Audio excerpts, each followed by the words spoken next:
This is Real News Media TV, coverage you can trust. Please like, share, subscribe, and hit the notification bell. Select all for daily news updates. St. Andrew man charged with murder, shooting, and more. The St. Andrew Central Police have arrested and charged 27-year-old Junior White of Barrett Drive in the parish with murder, shooting with intent, and illegal possession of firearm and ammunition following an incident in Goldsmith Villa in the parish on Sunday, October 18, 2020. White was charged in relation to the shooting death of 25-year-old Rasheen Brown, a taxi operator of Goldsmith Villa, and injuring of another man. Reports are that about 6:30 p.m., Brown and another man were traveling along Golden Avenue when they were attacked by two men, allegedly including White. It is further alleged that the assailants traveling in a motor car blocked the path of Brown's vehicle and opened gunfire at the two men inside the car. Brown and the other man were hit and later assisted to the hospital, where Brown was pronounced dead and the other man was admitted in a serious but stable condition. On Wednesday, March 3, 2021, White was arrested. He was officially charged on Friday, March 19, 2021, after an interview with investigators in the presence of his lawyer. His court date is being finalized by the police. Man killed, another injured in Mountain View drive-by attack.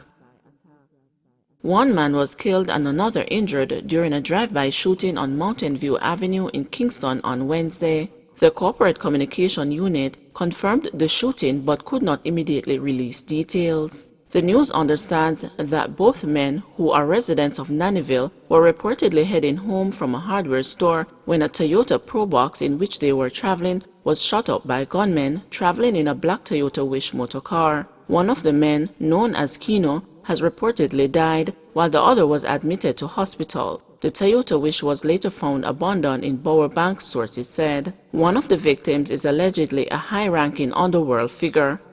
Dayton Campbell's lawyers demand retraction of criminal conduct claims. Attorneys representing People's National Party General Secretary Dr. Dayton Campbell are demanding an apology and a retraction from two women who have leveled criminal allegations against him. A well-known PNP activist wrote a letter to the party outlining the damning allegations, which are now being circulated on social media. But Campbell's attorneys contend they are false. Our client denies these allegations set out in the said letter, and in particular, any allegation that he has committed any criminal offense or is involved in any criminal conduct, said a spokesperson in a letter dated March 24 from the law firm Henlin Gibson Henlin. At the same time, attorney at law and chairman of the People's National Party's Disciplinary Committee, John Jr., said the letter containing the allegations has been turned over to the police. In addition, I have recommended to the accuser that the matter be reported by her to the authorities, Jonas said in a statement to the media. Jonas said too that no investigation into the serious allegations has started in the PNP and noted that the claims have not been substantiated. No evidence has been provided in support thereof, he stated. The Child Protection and Family Services Agency confirmed that it is aware of the allegations. Checks were done at the Office of the Children's Registry, Sissoko, and with our regional team. No report of this nature has been made. Rochelle Dixon Gordon, Publication Relations and Communications Manager at the agency, told the news. Sissoko is the Center for Investigation of Sexual Offenses and Child Abuse operated by the police. Children's advocate Diane Gordon Harrison also confirmed that she was aware of the claims. However, she said that the complainant has not been identified and a report has not been received. G-City gangster gets 15 years in prison for fatal home invasion.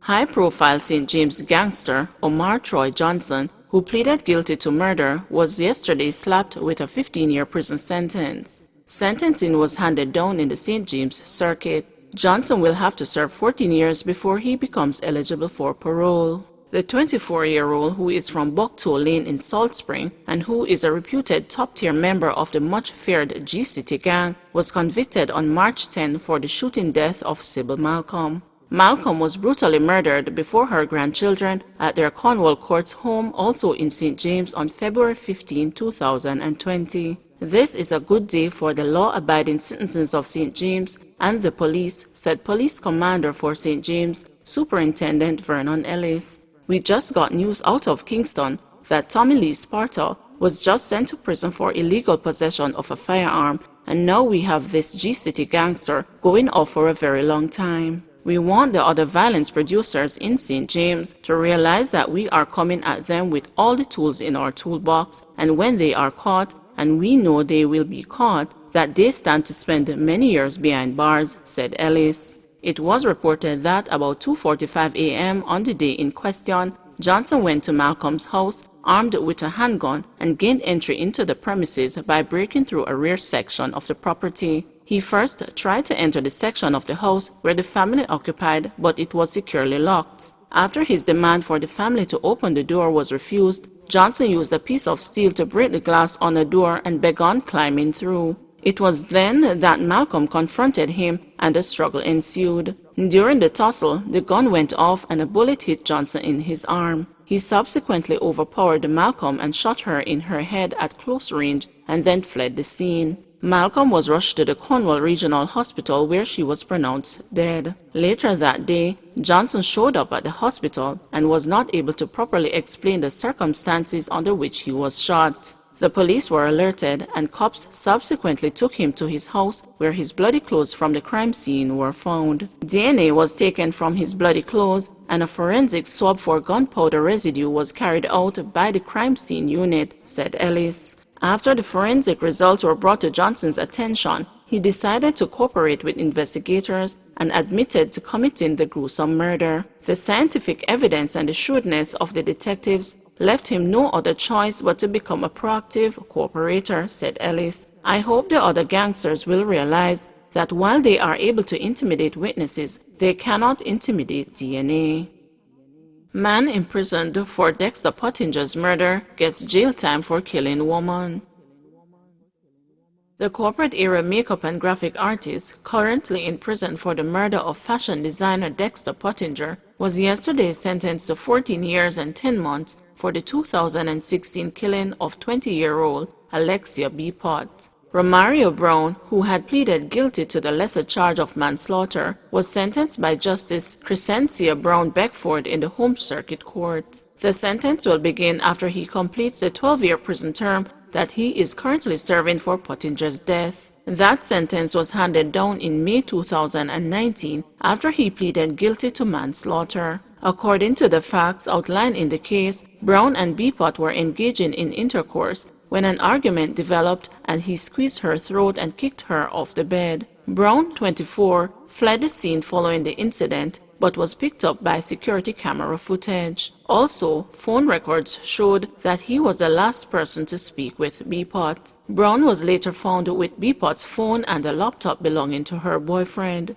Brown was subsequently charged with murder and simple larceny. However, according to Brown, he had no intention to kill her. He had previously pleaded not guilty to killing the young woman, but in January indicated through his attorney Anthony Williams to the court that he wanted to enter a plea of guilty to manslaughter instead. As a result, the Crown indicated that it was willing to accept a plea on the lesser charge since there was no intent. It offered no evidence on the simple larceny charge. Brown had been out on bail for the murder of Beapot when he stabbed Pottinger to death in 2017 after claiming that the designer made sexual advances towards him. Pottinger's body was found with 20 stab wounds at his home in Kingston. Police searching for a driver in fatal Spanish Town crash. The St. Catherine North Police are appealing to the driver of the car involved in yesterday's fatal crash along Fairfield Boulevard in Spanish Town to turn himself in. The driver, who has been identified by the police as Andre Clark, was admitted to hospital following the crash that claimed the life of 70-year-old Roy Mowat.